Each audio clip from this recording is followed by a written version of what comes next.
Hello everyone, আশা করি আপনারা সবাই ভালো আছেন।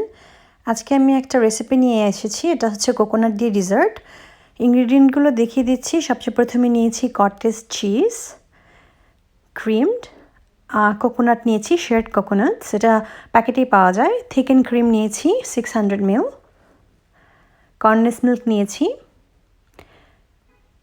এরপরে নিয়েছি কোকোনাট প্যাকেট, এটা যে কোনো মালয়েশিয়ান দোকানেতেই পাওয়া যাবে অথবা এশিয়ান দোকানগুলোতেই পাওয়া যাবে।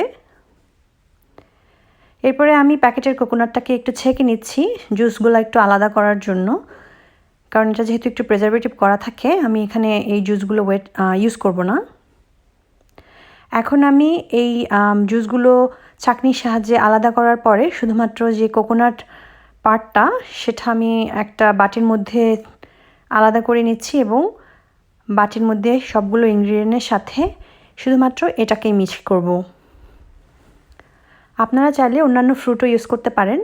এখানে আমি শুধুমাত্র একটা আইটেমই ইউজ করেছি, কোকোনাটটাকে। আপনারা চাইলে ক্যানের ম্যাঙ্গো অথবা পিচকে ইউজ করতে পারেন এই ডিজার্টটার সাথে, খুবই ভালো লাগবে যদি মিক্স করা হয়। এরপরে আমি এখন ক্রিমটা মিশিয়ে দিলাম। এখন দিয়ে দিচ্ছি কোকোনাটগুলো একে একে আস্তে আস্তে সবগুলো ইনগ্রেডিয়েন্ট মিশিয়ে দেবো। আর কন্ডেন্স মিল্কটা সম্পূর্ণ আপনার সুইটের উপরে ডিপেন্ড করে, যার টেস্ট যেরকম সেরকমভাবে ইউজ করবেন। কটেজ চিজটা ইউজ করছি আমি এখানে হাফ কটেজ চিজ ইউজ করব, 600-এর পরিবর্তে 300 ইউজ করছি। অ্যাগেন এটা সম্পূর্ণ আপনার টেস্টের উপরে ডিপেন্ড করে, যে যতটুকু পরিমাণ খেতে পছন্দ করেন ততটুকু পরিমাণ ইউজ করবেন।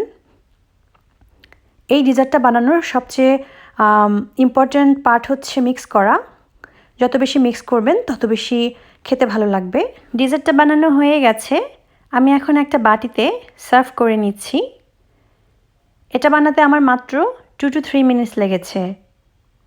আপনাদের বাসায় যখন কোনো মেহমান আসবে আর বাসায় যদি সার্ভ করার মতো খুব পরিমাণ খাওয়া দাওয়া না থাকে, তাহলে এটা হচ্ছে সম্পূর্ণ কুইক উপায়ে সার্ভ করার জন্য একটা পারফেক্ট ডিজার্ট।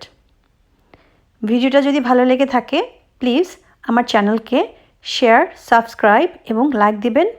আজকের মতো এখানেই বিদায় নিচ্ছি, আবার ফিরে আসবো আরেকটা ভিডিও নিয়ে। আল্লাহ হাফেজ।